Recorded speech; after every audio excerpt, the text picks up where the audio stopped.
The following production is part of the Play Some Video Games podcast network.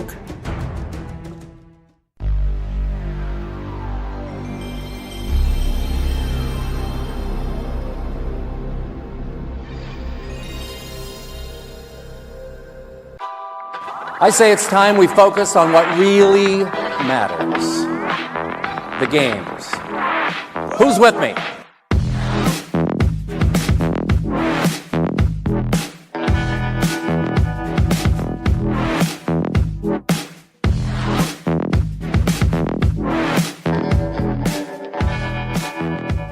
Hello and welcome to episode 34 of the PlayStation Experience podcast, the State of Play to Nintendo Shacks Direct.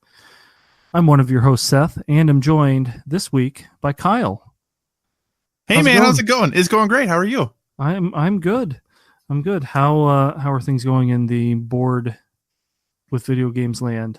You know, things I don't want to toot our own horn at all, but things are going really well. We're having a lot of awesome guests. We had a great one last week. We have another one lined up for this week. It's been good. Things are blossoming. But I am very excited to talk about PlayStation, my true love when it comes to video games. I'm very, very excited to do that with you this evening. Well, I'm glad to have you here. We thought we might have a fuller show at, when we started putting this together with the State of Play this week, but I'm definitely glad that I asked you to be on the show, considering the State of Play event from this week could have been branded the PSVR State of Play event. Yeah, it could have been. But before we dive into that, I do want to take a minute to shout out our Patreon producers. You can visit patreon.com/PSVG to learn more. And thank you to Coach Hulk, Edwin Callow, Dev Tyus, Kevin Austin, Chris M., Kyle Hyman, Bonesaw, Josh Barboni, Barry Cathcart, and Paul Calicote.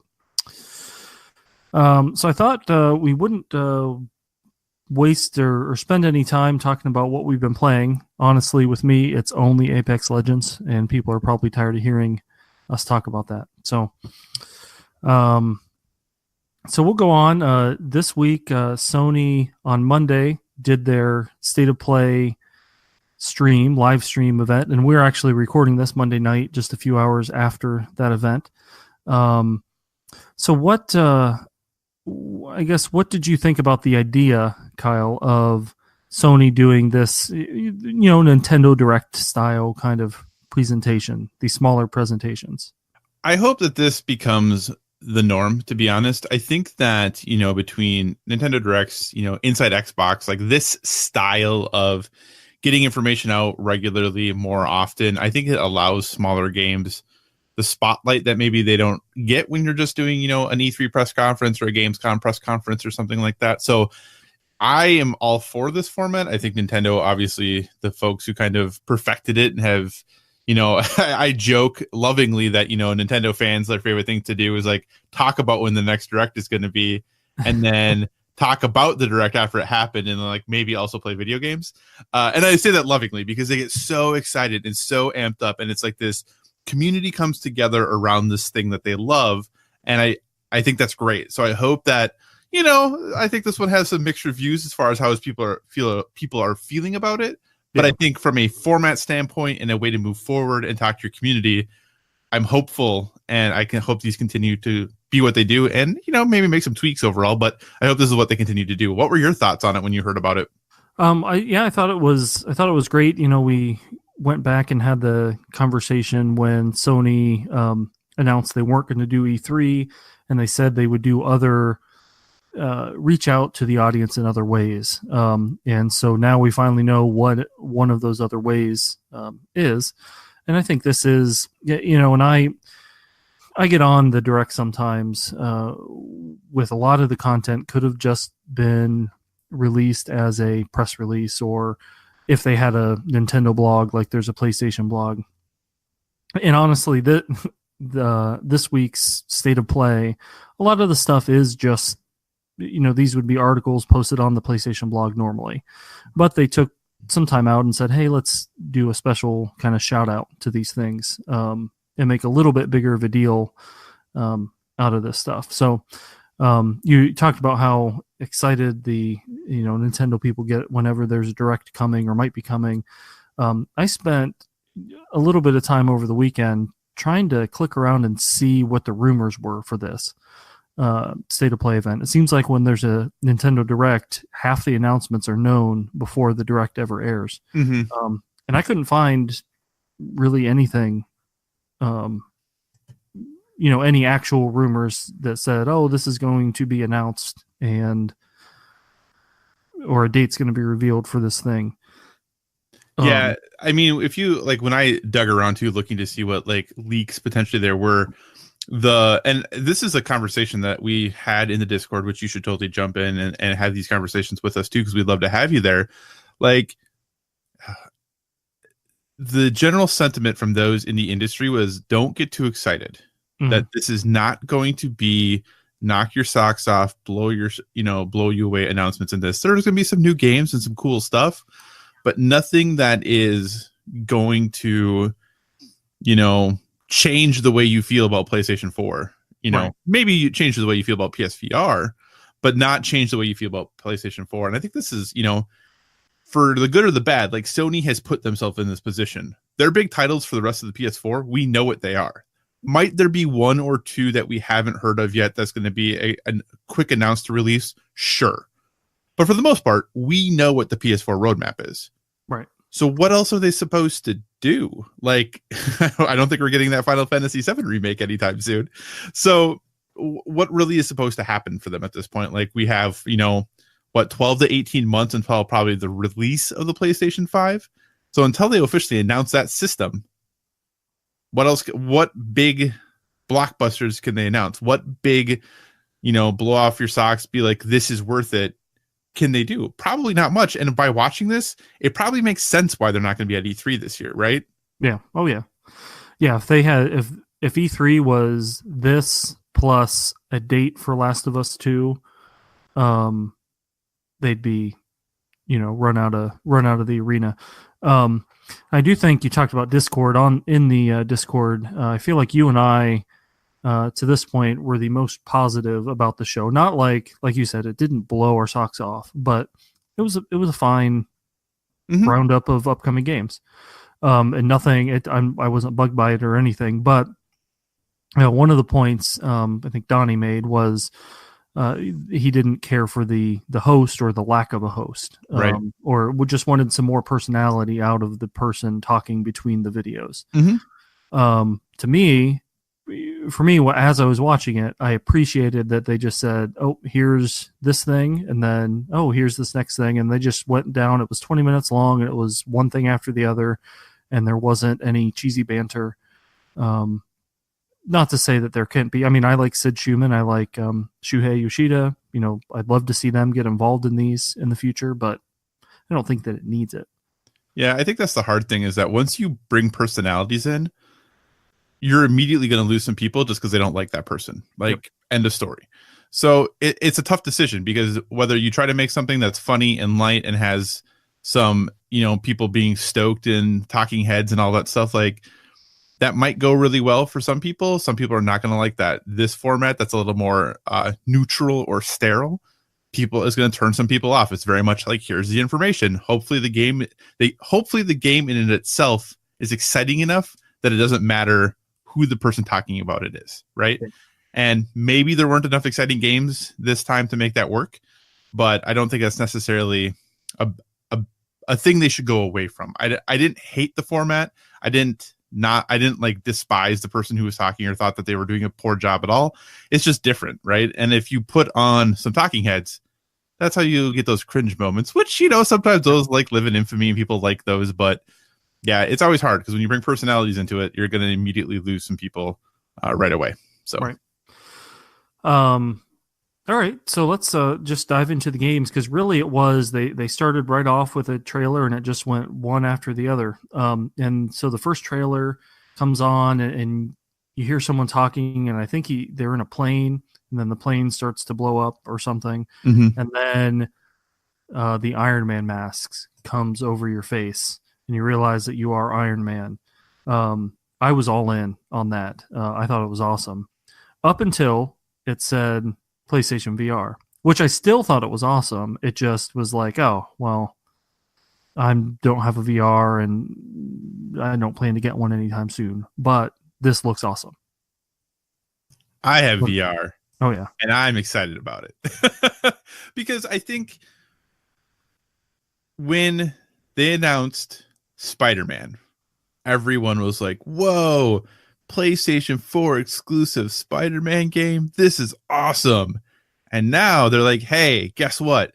We have a PlayStation VR exclusive Iron Man game. And everyone and a lot of people are now, oh, this is stupid. Why are you doing that? I get it. It's the VR thing, right? Some people are not into that. I'm excited about it. I think as someone who owns PSVR, I think this showcase obviously was maybe more for me than it was for other people who don't have it. But this is something that helps me feel good about their commitment to what VR is going to be. And this is like a cool way to get more people in. Like, it worked with Spider-Man. People really enjoyed that game. Obviously, the proof is going to be in the pudding of how good is this game to play, because that's the hard thing about VR games, is that there's a wider, I would say, variety between games that control well versus games that don't, compared to what you would see typically like on a PlayStation 4. But I'm excited about this. I think this could be cool. I shouldn't say excited. I'm cautiously optimistic that this game could be a lot of fun. So they've been working on it for a couple of years already. You know, it's coming out in 2019 supposedly. So I am looking forward to suiting up as Tony Stark and flying around and shooting things. All right. It sounds like it's a, it's not the tech demo that the Batman VR game was, right? At the PSVR's launch. This is maybe a full game. I don't know what a full game means. Does that mean 6 hours? Does that mean 10 hours? I don't know, but it's at least a game with a narrative, right? And you team up with Iron Man allies and go against Iron Man foes and so on. And a lot of people still think that Batman VR is, one of the better things still on VR. So people like playing as superheroes. It's pretty cool. Yeah. The next thing that they talked about was PS4 exclusive content for Crash Team Racing, which I'll be honest, as I was watching this thing kind of on my phone, and so I was paying attention, but I wasn't. Crash Team Racing isn't at the top of my must-have list for this year. So whenever I see it, I kind of tune out. Doesn't mean that it's bad, or it's just I don't have a nostalgia for it. And honestly, I have a kart racer already, and I don't need another kart racer. But what about it being a better kart racer? That I can be talking about. But there are enough other racing games that I enjoy more than kart racing games. But anyway, there are some PS4 exclusive features on this, which I think have to do with skins for like it makes Crash look like he did on PS1. Yeah, so there's some retro skins and karts for I think it's for Crash, Coco, and Cortex. So, they all get some awesome retro skins / their carts look retro. And I think they also have some potentially a bonus track for PlayStation folks, and maybe some other gear or carts as well. It was kind of hard to tell, and there's a blog post about it, but it's not crystal clear. Not clear. Yeah, I don't know what's going on with the blog post there. So, anyway, are you getting Crash Team Racing? Is that on your... Honestly, probably not. I'm not a huge fan of driving in games, period. Which is, we'll talk about Days Gone later, which is one of the things the only thing that really worries me about Days Gone is I don't really like driving in games. Okay. So, not like if it got on a good enough sale, I probably would pick it up, but it's definitely not going to be a day one pickup for me. Right. Well, the other thing is that, Mario Kart, I have the most fun when I'm playing with people, whether it's my wife and kids or with friends or whatever, and with people locally more than online. So I don't know. The next game did kind of excite me, even though, again, I don't have PSVR, but No Man's Sky is finally bringing VR support to the game with Beyond, No Man's Sky, or the next major component of Beyond, which is kind of their online, I think they're calling it No Man's Sky Online. They're also adding a VR experience to it, and it looked to me like it's the whole game. Yeah. You just put on the helmet and you're playing No Man's Sky in VR, which I think sounds pretty cool. You have No Man's Sky, right? I do have No Man's Sky, and every time they keep doing these big content drops, I consider going back to it, and I haven't yet. But this very well might be what gets me to go back and try this game, because when No Man's Sky was first coming out, everyone talked about how, this would be perfect for VR. Like when the game got delayed over and over again, everyone theorized that it was because it was going to get VR support. Well, here we go 2 years later, we're getting VR support. So I'm excited to try this out and jump back in for sure. Yeah. It really is a good game. I've gotten, like, I almost wish that I can sort of erase my first experience with it, because I think the game is better now. Mm-hmm. But I don't want to go back in. I mean, in the base game, I put in, a good 50 hours, which is a lot of a game for me, so the idea of putting that same amount of time in on even a better game. But every time they release a new big update, I jump in. So, right. All right. The next one, Ready, Set, Heroes, a fast-paced twist on dungeon crawling. This game doing anything for you? I think it looks kind of cool. This is the one thing I wish they would have done more that early PlayStation did when PlayStation 4 first came out, and that was really show their commitment to indies. Mm-hmm. And I wish they would have shown a couple more of this type of game throughout this presentation. Like having a Splunky 2 trailer or something like that, would have been kind of cool. But yeah, this looks neat. It looks fun. I like games that are colorful and have the whimsy that this game does. The developer, Robot Entertainment, did Orcs Must Die. Okay. And I'm not a huge tower defense fan, but those are some solid tower defense games. So I'm interested in this. The wife and I like to play things couch co-op. We like to play things sitting next to each other. So any other game that allows us to do that isn't Overcooked again. I like Overcooked, but we play a lot of Overcooked. I'm down for it. So I am definitely will keep my eye on this for sure. I thought the online component of this was interesting in that you have your team and you are in a dungeon, and then there's another team in the same dungeon, and you're racing to the end to see who can beat the dungeon first, and then there's a battle at the end between the two teams. And I guess by getting to the end of the dungeon first, you get some sort of advantage. Thought that was interesting. It also mentions in the blog post that it will not require PlayStation Plus to play online, which is nice. Yeah. So that's nice. So if we did jump in, Donnie would be able to jump in, or anybody else who has PlayStation, but understandably, if it's not your main console, you don't need PlayStation Plus. I get it. Right. But so this would allow everyone to play together. That's kind of cool. Next, speaking of PSVR games that have been long in development, or seems like this has been long in development, Blood and Truth is launching on May 28th. This looks like a game that there are a lot of VR games that I think, man, I wish this was just coming to regular PlayStation. And this is one of them. It just looks like a fun action movie kind of game. I agree. I'm really excited about this one. This is one of those games that, is kind of the reason I'm excited to still have my PSVR, and one of those games that I've been waiting to see what was going to happen with it and when it was going to come out. And it seemed like the time was getting right for it, right? That we had to be getting close to the announcement of this game, and as far as the release date goes, and it looks great for a VR game. It's like the graphics look pretty solid. I'm just really excited about this game and what it might mean for having more of a full adventure in PlayStation VR, because as a lot of critics will say, and a lot of folks will say that, the first group of things that came out on VR were more like experiences and tech demos and all of that. This is just another example, hopefully, of here's a full game in VR that you can play and have a cool experience in. And yeah, I'm excited about it. Will this use the aim controller? I don't know, because I think you can dual wield in this game. Oh, okay. So I don't know as a result if it will actually use the aim controller. Okay. Makes sense.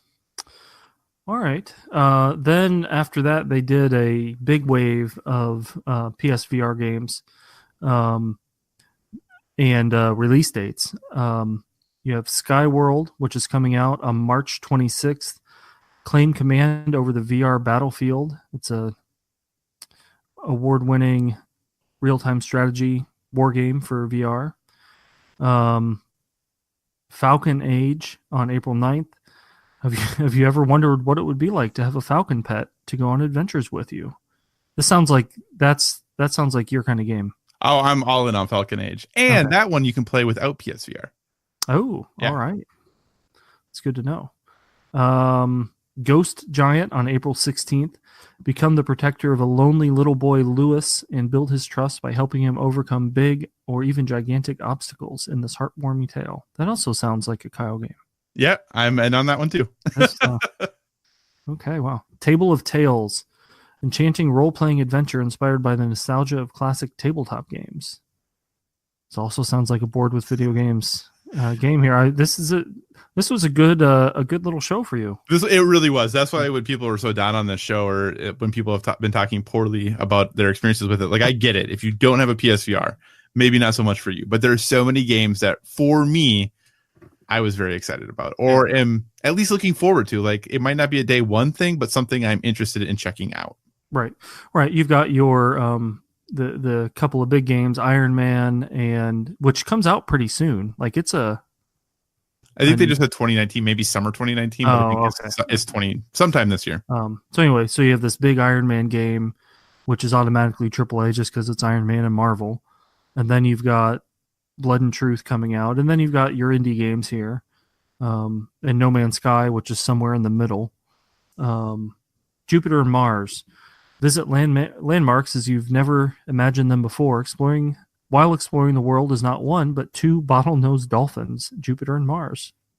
Okay. Sounds interesting, I guess. And then this one, as soon as I saw this, I could hear Donnie rushing to buy his PSVR again. Everybody's Golf VR is coming on May 21st. So, it didn't really have much more information other than that, like how many golf courses, if there's going to be a career mode or however those games, work. But right. Hopefully it's good.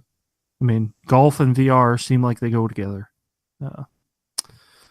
Blood and Truth. Trover Saves the Universe, which is from the co-creator of Rick and Morty. May 21st. Mini Mech Mayhem. Vacation Simulator on June 18th. Is that related to the Job Simulator games? It is. Yep. Yeah. Okay. And then Five Nights at Freddy's VR was also announced, which I will say, and I probably wouldn't try Five Nights at Freddy's anyway, but when that showed up, I was like, oh, that's kind of cool that game's finally coming over to a console. But it's just coming to VR, which is cool also, but and then Gollum is mentioned for spring 2019. Well, and which is interesting because that's in this wrap up, but it wasn't. I don't think it actually wasn't in the showcase. Main showcase, yeah. Yeah. So I'm not. Yeah, that game is. Oh gosh, that game was really announced back in 2015, something like that. PSX 2015, I think, and it had a release date for March 2018, and we still don't have it. So, Gollum, and then there's a game called Luna. Which I can't remember it being mentioned in the rundown either. It was not in the showcase either. So anyway, I think I saw there are 8 PSVR games that were dated during this conference, which is pretty good. I mean, that's definitely not the norm for a PlayStation conference or whatever. Right. So out of those, so again, you're feeling pretty good with Vacation Simulator. Have you played Job Simulator? I have played Job Simulator. It's one of those, it's just dumb fun. Yeah. Like, it's just fun. And I feel like Vacation Simulator will probably be the same. And Job Simulator, like, almost every month is in the top 10 downloads for PlayStation VR. So I have a feeling Vacation Simulator will fit right in with that. Yeah. Yeah. Either way, good time to own a PSVR or to buy a PSVR coming up. So The next game on the list here is a game called Observation, and it's this sci-fi space setting on a spaceship is it a spaceship or a space station? Space station. And the tagline says, "You're not on the station, you are the station." And as I was watching it, I'm automatically interested in anything space related. And then when that came up, I had no clue what it was talking about. So I don't know what the point of this game is or anything, but I like the setting. I think it's more of a, I don't want to say walking simulator, but I think it is in that kind of genre where it is, a thriller adventure that you are interacting with somewhat, but maybe not having direct interaction with what's happening. Okay. So it looks cool. I mean, it looks really pretty. Definitely an interesting premise. Yeah, I am kind of, I don't want to say surprised. This was not the style this style of game. Not that I knew this game existed. I thought we maybe would get an update on the game Erica. Okay. But we didn't. But that game, I think, I don't know, last year, 2 years ago, whenever that was announced, from that just kind of narrative driven style game, I thought maybe we'd get an update on that one. But instead we're getting this other one, which is coming out at the end of May. And it looks pretty cool. Devolver, who's publishing it does cool things. So I'm interested. We'll see. Yeah, it looks cool. But like you said, when that tagline shot up there, I was like, what? Interested to see how it controls, I guess, or whatever. But I guess if it's kind of a point and click, or like you're telling this astronaut to go to certain places. So then after that, I think we kind of got to the bigger hitters or whatever of this short presentation. First one was Concrete Genie story trailer. I was kind of hoping for a release date on this one. They just said fall 2019. Right. But it looks really pretty. It looks like an interesting game, and going back to that PS3, early PS4, more experimental indie-ish PlayStation. Which this is from Pixel Opus. Did you play their first game? I did. Entwined? Yep. Yeah. It was fine. Yeah. It was that one. It was very much like a tech demo. Yeah. Kind of, it seemed, it was interesting and it controlled well and it was artsy. Right. Where this one, I mean, there looks like there's a full story and it looks really, it'll be interesting to see. They talk up a lot about how each player's version of the town will be different. Right. It'll be interesting to see if that's true or how true that is, I guess. Right. Yeah, this is interesting too, because this game was supposed to come out last fall and got pushed to spring and now got pushed to fall. So this is basically, it didn't actually have a official 2018 release date, but when the game was announced, like there's even a PlayStation blog post talking about how we're excited to bring you this game, in later in 2018.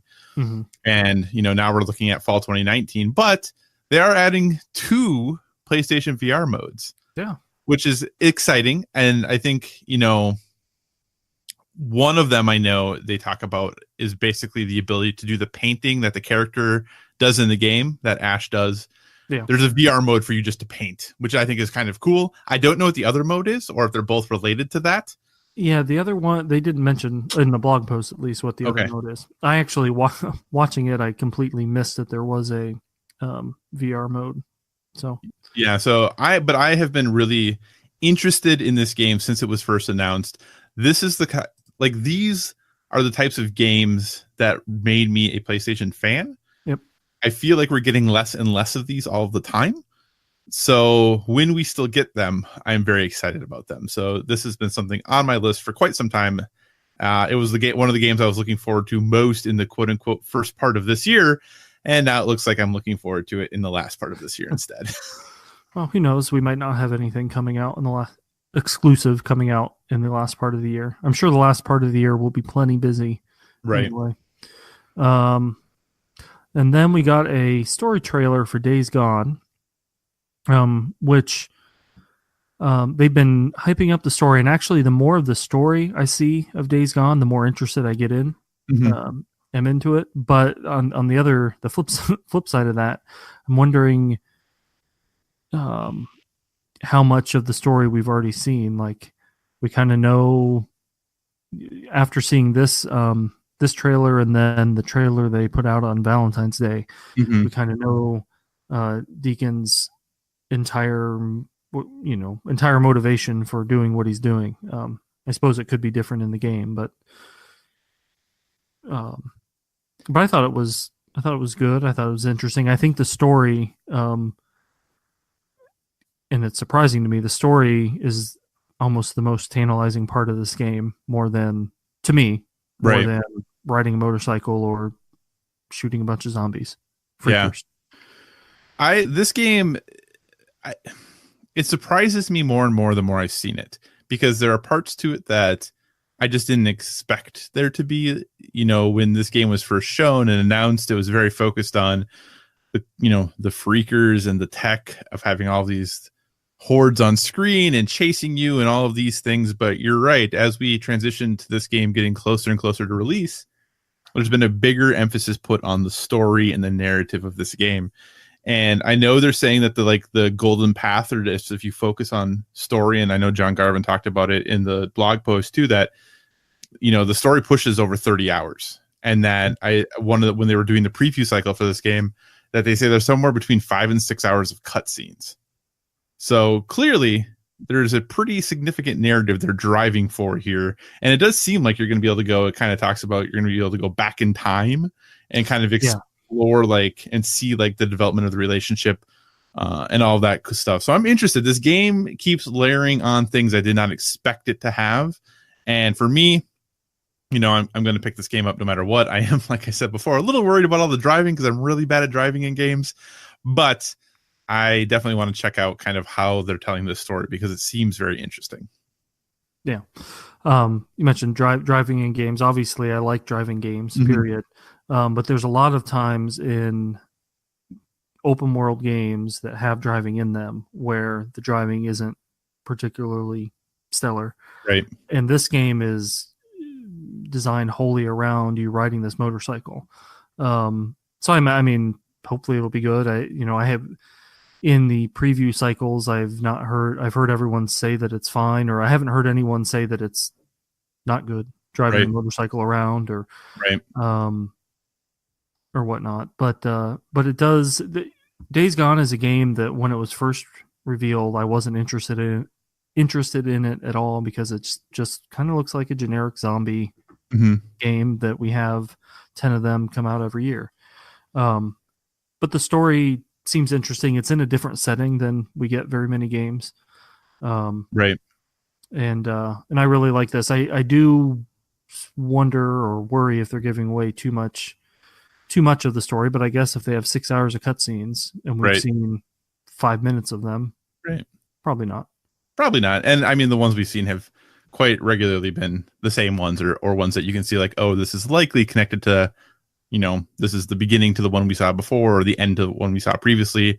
I feel like there's probably some surprises still up their sleeve. Yeah. So that game is only a month away. It is. So it's coming. There hasn't been I guess MLB The Show comes out this week, or came out this week.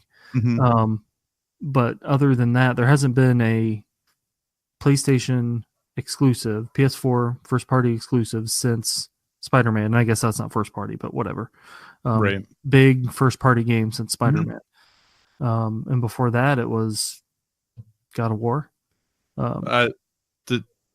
There's. I'm trying to remember. Detroit came out in May. Between them. Yeah. But so there have been great games. I mean, there's no complaining about the quality of the games, and even quantity of the games. We have plenty to play. But it is interesting. There was a point in the PS3 life cycle where they were putting out a big game exclusive every month, and they were all failing. Right. Now they're putting out an exclusive every 4 months, and they're all exploding. Right. So, which I guess maybe they learned something. I don't know. Yeah. And then the final trailer was Mortal Kombat 11. And I kind of check out on Mortal Kombat stuff. I mean, I think this looks really cool, but I know that I'm not going to play it. So, what are your thoughts on this trailer or on Mortal Kombat 11 in general? Well, I do game share with Josh, and I know he's a huge Mortal Kombat fan, so I am sure I will play this at some point. Yep. This, they do a nice job of making their games look really pretty. The violence has gotten to the point of, when it was first, when Mortal Kombat was first a thing, it was almost like cartoonish, right? Mm-hmm. They were over top ridiculous things, but now it's gotten to the point where the character models look so good, it's hard to make it look cartoonish anymore. Because even though the things they're doing are even more over the top, the models just look so good that it doesn't seem as ridiculous as it did before.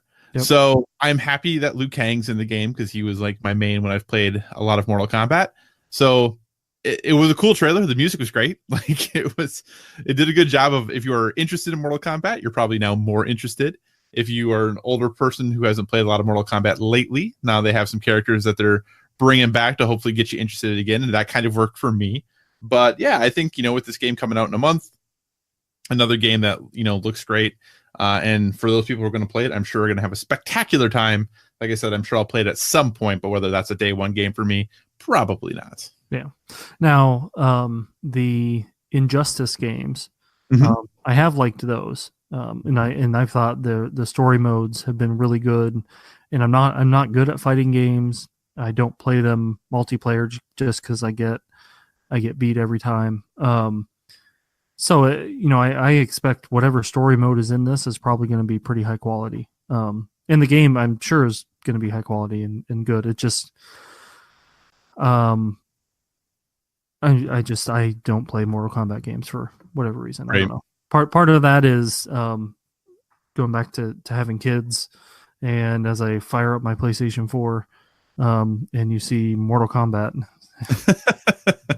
Daddy, what's that? Well, at least on PlayStation, unlike on Switch, you can have folders that you can put games in, so you don't have to see everything. But anyway, all right. Well, that is our look at PlayStation's first State of Play live stream event. All in all, thought it was good, a solid show, especially if you are a VR owner or thinking about jumping into VR. Cool. So what, I know you'll talk about this on Board with Video Games anyway, but what is something you've been playing on your PlayStation 4?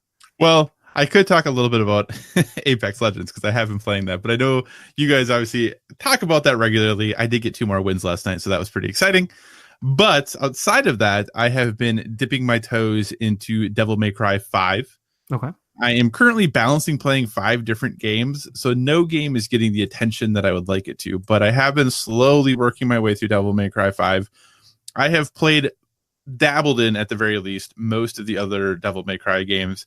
I'm one of those people who really enjoy DMC, even though I know a lot of the purists for the series weren't a fan of it, but I just enjoy this style of game. Like, I really enjoy the Bayonetta games. I like Metal Gear Rising: Revengeance. Like, this style of game is something I get into. And so far, I'm enjoying it. I think one of the things that is impressive is Capcom's, the RE engine. My goodness, it really does a pretty stellar job of making things look incredible.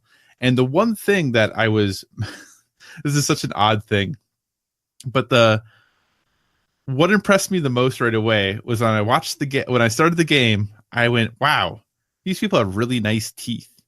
Like, their teeth look really good. And because I have been playing Anthem, and the teeth in Anthem were fine.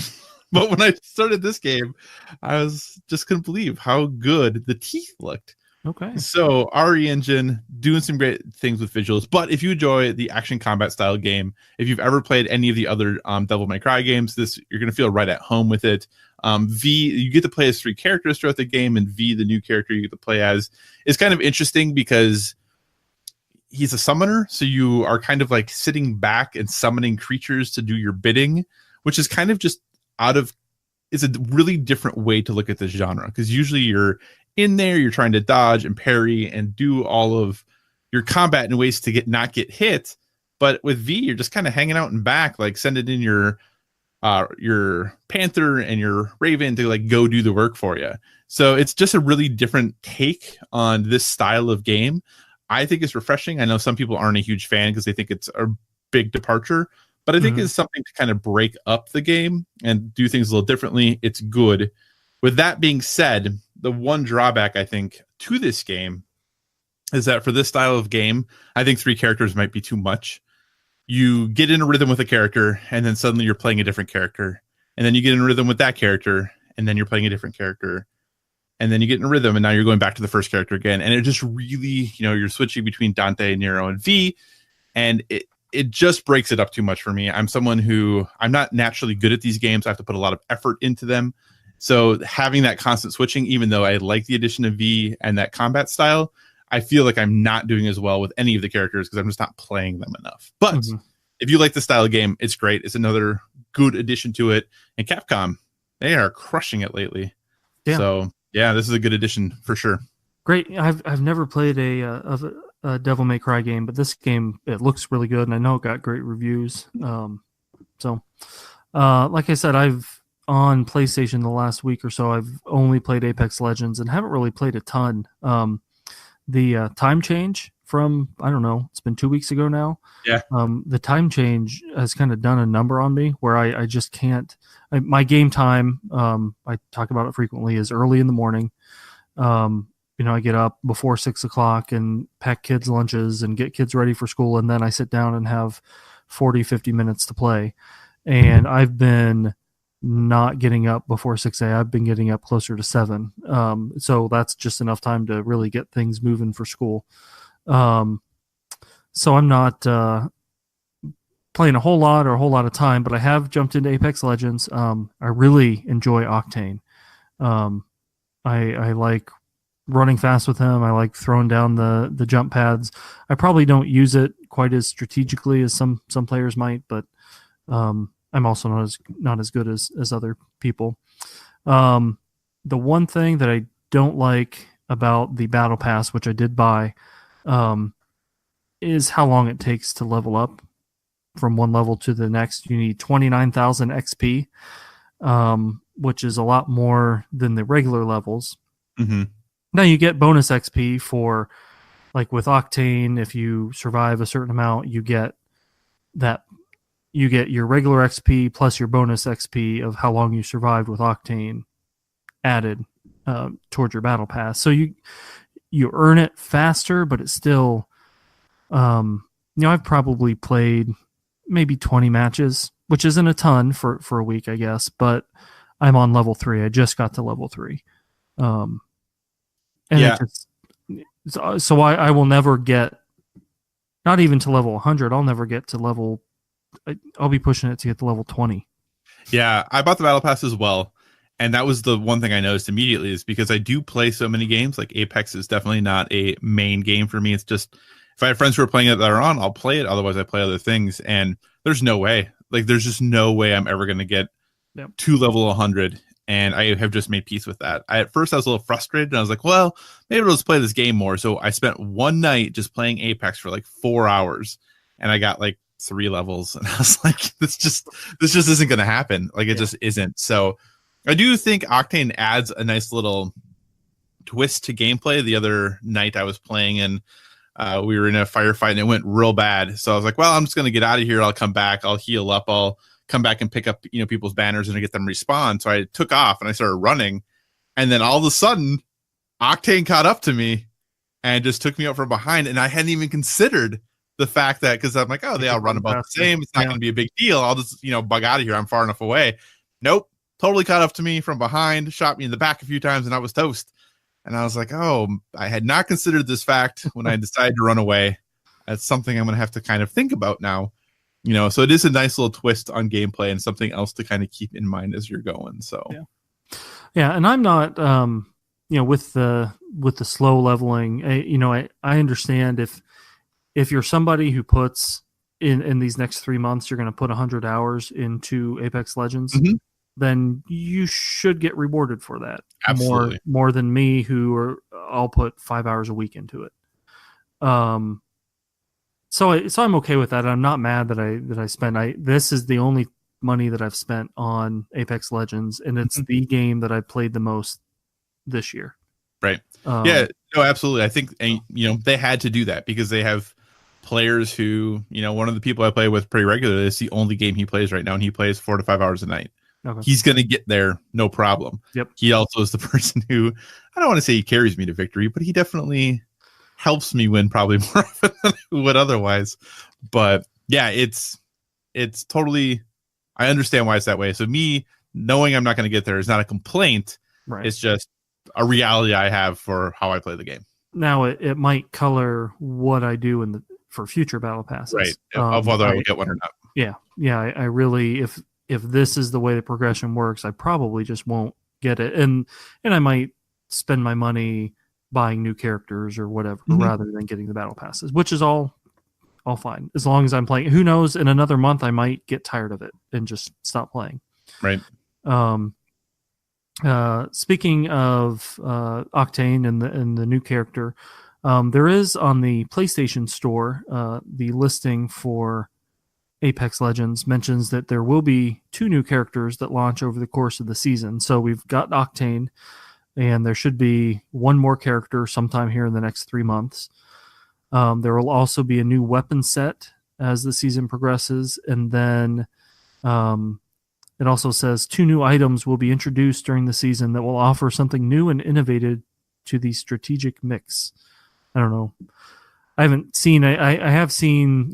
There's a million rumors out there for what the next character will be, and I think the new weapon set is already known, basically, because it has something to do with. I didn't realize that all of the weapons are just Titanfall 2 weapons, maybe slightly different, but. So anyway, so I'm still playing Apex Legends. I'm still enjoying it, and it's a great game, and it was free. And now I've paid $20 for it and gotten more enjoyment out of that purchase than I did out of Anthem, for sure, and out of a lot of other games, not just Anthem, but right. No, absolutely, a lot of games. So, yes.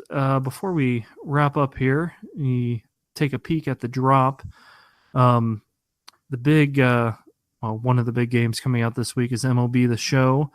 And I don't think anybody on PSVG staff other than Coach Mo will probably be playing MLB The Show. And it's a shame. It's a great game, but I cannot play baseball games anymore. Are there any other games on the drop that jump out to you this week? Or there is a stack. Well, I shouldn't say stack. There are a lot of things coming out. I will put it that way. MLB The Show, that is a game that every year I say maybe I'm going to buy, and then every year I don't. Yep. Because like you said, I am someone who growing up played a lot of baseball video games, and I just don't have the time to put into MLB The Show, or I don't choose to put in the time to be good at it. Right. And that is the hard thing for me. I am interested in Generation Zero. So that was a game that does look interesting. That was a game that was announced a while ago. It was from the folks at Avalanche who made like Mad Max and all of that good stuff. Definitely interested in that. And I'm also interested in Assassin's Creed 3 Remastered, only because I bought like the gold edition or whatever of Odyssey, so I get it. Okay. So I will probably jump back into that. I really struggle going back to the old Assassin's Creed now with the change of controls with how combat is up on the trigger and bumpers now. So going back to an old one, I think might be challenging. They do say that gameplay mechanics have been improved for this version, but I don't know what that means necessarily. Assassin's Creed 3 was my first AC game, and it was just because of the setting. I like the American Revolution, and I think I enjoyed it, but it was definitely a slow game, and Connor is okay. But if I had it for free, or if it was part of that package like you got, I need to jump into Origins or Odyssey. I haven't played either of those yet. I've played basically every Assassin's Creed since 2, because I enjoy the series. I think it's fun, and they're both great. Odyssey and Origins, I love them both. I think they're both excellent games. They're both very deep, and they both want to take a lot of your time. So that's the hard thing, is that, like basically any Ubisoft game at this point, it wants hundreds of hours from you. Right. Well, and that was around the time Odyssey came out, was around the time Red Dead Redemption 2 came out. And it took me 4 months to beat Red Dead. Just at the pace that I can play games, right. Especially games that I can't play in front of kids or other people. Right. So the idea of jumping into another game, I'm not ready for another game of that magnitude yet. Right. The other game that I have been keeping my eye on is called Xenon Racer, and it's a futuristic racer. It's the year 2030, the era of flying vehicles, and it's a one-off championship for wheel-based vehicles has been organized with cutting-edge electric cars boosted by xenon gas. And it has cities like Tokyo and Dubai, and it's like it's an arcade racer, but also sort of looks like a slightly more realistic, futuristic arcade racer. So, and it does run on a racing wheel, which I just got the Thrustmaster T150 a couple weeks ago, and so I'm interested in that one. It's not going to be a day one buy just because, because I'm playing Apex Legends, and over on Switchland we've got Breath of the Wild and the spaceship game that I started playing, Starlink. So yeah, I've got things to play. I'm not going to buy anything new now. So, and with that, I think we're going to wrap things up. There was one news item that really jumped out to me this past week that I hoped would get announced during PlayStation State of Play, and it was EA Access. Has supposedly been referenced in source code on a PlayStation website, and I think an option to buy EA Access popped up on the Brazilian PlayStation Store. Yep. So all of the, it seems like it's coming, but I don't know when. Maybe that'll be an E3 thing, or who knows. Or maybe it'll just never come. Maybe it's PlayStation 5. Maybe it is. Who knows? I feel like at this point it seems like an inevitability, but I do wonder if it's maybe not for you, but for a lot of people, too little, too late. Oh yeah. So, certainly if you're an EA Sports fan, and I am, or not just EA Sports. I look back at it. I play this past year is the first year I haven't bought Madden probably since 1995. Oh wow. I take that back. A couple years I bought NFL 2K instead. But it's the first year I haven't played an NFL game since probably 95. I also didn't buy an NBA game, either 2K or live. And it's the first year that I haven't bought a sports game. But in general, I play Madden every year. I play FIFA every few years. I always want to buy NHL, and then I always talk myself out of it because I'm terrible at it. I like the UFC games. I love Titanfall 2. I'd play the Need for Speed games. I like Electronic Arts games. I like, even the ones I don't like, even Anthem. There are parts of it that I liked. And if I could pay $30 a year and play them all, even not on, day and day, 6 months later, right, I'm on board. So it's absolutely, I've said it a number of times. If it's not on PlayStation 5 and Xbox still has that plus Game Pass and whatever, there's more to it than just that. There's actual, I'm not going to choose Crackdown 4 over Spider-Man 2. Right. But there's a lot of reasons to be interested in a service like that. So, and with that, do you have anything else to add on that topic or anything else? I don't think so. I think obviously EA Access would be good. If it came, that'd be nice. I think just to back up real briefly to our topic, talking about the state of play, things that I thought would be there that weren't. We didn't get that Dreams early access. Oh yeah, I thought that was coming. Like I thought for sure that was going to be there, so that didn't happen. I briefly talked about we haven't heard anything else about Gollum, so I'm really surprised that wasn't there. And then there was one other thing I was going to say, but I don't remember. But overall, like, it was pretty much what I expected it was going to be, which good for me. Yeah. Probably not good for the average PlayStation user because the average PlayStation user does not have PSVR. But for me, it was great. Yeah, I thought it was good too. I mean, I get why, maybe it's not something that's going to sell consoles necessarily. It might sell some PSVRs, for some people, but on the other hand, PlayStation 4 has sold 100 million consoles. Right. Yeah, I think they announced too that PSVR is like at 4.5 million or 4.2 million or 4 some million units sold now. Okay. So you're looking at less 5-ish% attach rate. Yeah. I mean, probably when you're doing this presentation, you probably don't want to aim it at the 5%. Right. Unless you're trying to grow that 5%. Exactly, which is probably about the only thing they can grow at this point until PS5 comes. Yeah. All right. Well, thanks, Kyle, for joining me. Thanks for inviting me. Go ahead and sign off of the PlayStation Experience podcast. You can find us on Twitter at PSXP Podcast. You can find Kyle on Twitter as well. And you can find him on the Board with Video Games podcast. Who is your guest this week? This week we are having Jamie Stegmeyer, who's the owner of Stonemaier Games, who have produced 3 games in the top 100 best games of all time, according to Board Game Geek. So he will be on our show this week. Great. That's awesome. And with that, I'm terrible at show enders. So I always usually just steal Kevin's and say never stop gaming. So I guess I will say that. Never stop gaming.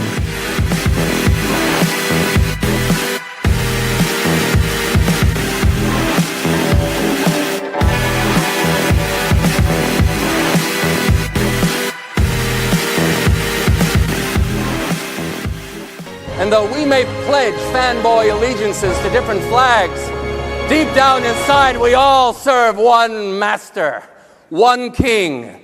And his name is gaming. Forever may he reign!